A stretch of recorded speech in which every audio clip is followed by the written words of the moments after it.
Welcome back to Lakeside Farm. What we have to agree on is that these guys who are actually in the diaspora are doing us a very good service.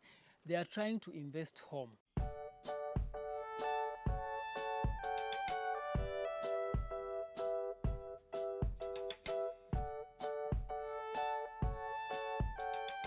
There are so many people living in the diaspora, in the UK, in the US, in the Arab world, everywhere in the world. And those people are always asking questions from us who are actually doing goat farming, and they are trying to set up their farms. Some have already set up goat farms, and they are facing a lot of challenges.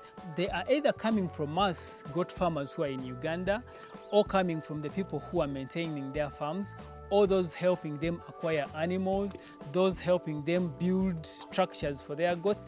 Basically, those who are helping them set up the farm.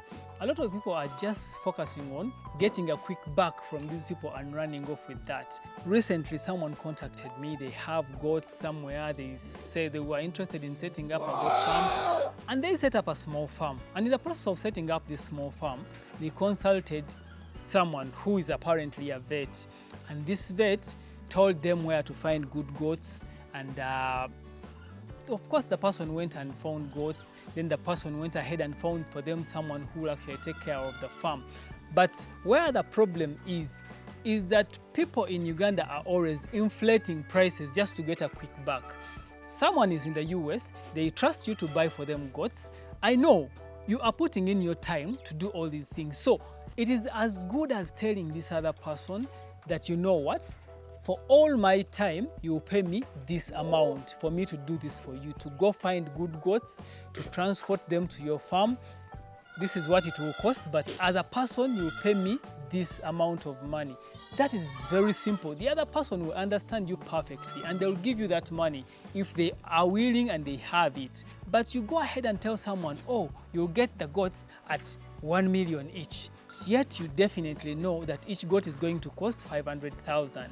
Why are you stealing from a Ugandan who is abroad, struggling so much to invest home? You know the kind of unemployment that is going on in Uganda. And when this guy actually succeeds in setting up a farm, you are getting someone who will give you more business as a veterinarian or as someone who is watching over farms. So instead of robbing them at the very beginning, just help them set up a farm. So many people are going to get jobs at that farm. There will be people building goat pens. There will be people fetching water. There will be people who are actually taking care of the goats. There will be people who are doing the veterinarian services. All that is money coming in. And remember, this person is in the diaspora. They are trying to help Ugandans have jobs and kill the amount of unemployment that we have. But you are busy looking for a quick buck. You rob from them. You steal from here. You steal from there. Why? Be helping this person to do better so that tomorrow you have an assured recurring income. They're always paying you some money to do some services, but you just want to get a quick buck. Another problem is the slave farmers on YouTube, on Facebook, on everywhere. Someone doesn't even keep one single goat, but they are busy on YouTube and Facebook advising people on how to keep goats.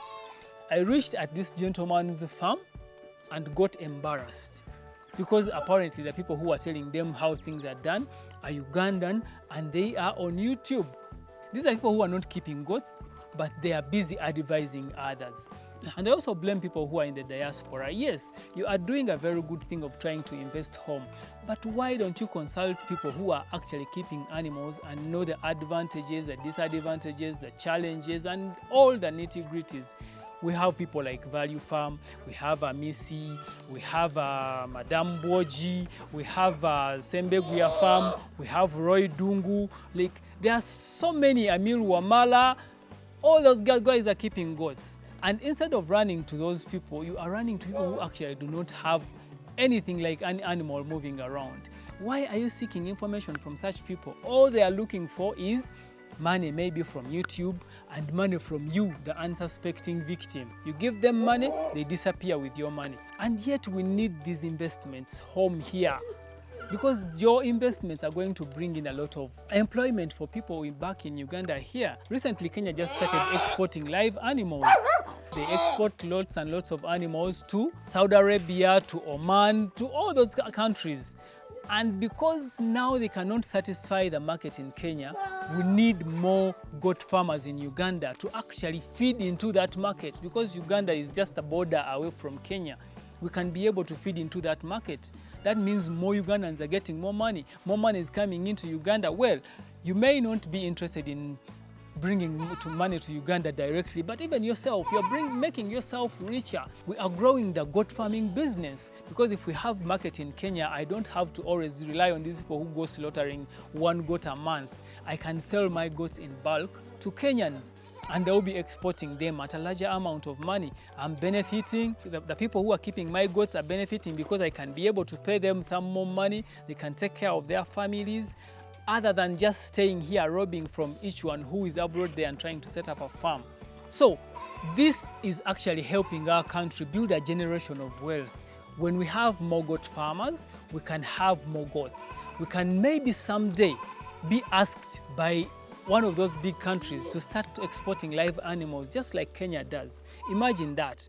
A goat that would have given you only 300,000, you will be able to get this money in dollars, and maybe you start selling at 400 or 500,000 a goat. That's a lot. The government takes their tax, but even you will be benefiting, and we are getting known worldwide. The one thing that is growing in market is meat. Personally, what I do, I don't even get involved in transactions. What I do is I'll tell you, oh, I know Madame Boji has good goats. I'll get you Madame Boji's number, you talk to her directly. And if you need transportation, I can get you a guy who drives a truck to pick for you your goats and take them to your farm. If you need someone to build a goat pen, I'll call the guy, give them your number, and you can talk to the guy directly. If you need someone to supply feeds, I can do that. But once we start meddling into your transactions, that's where the problem comes from.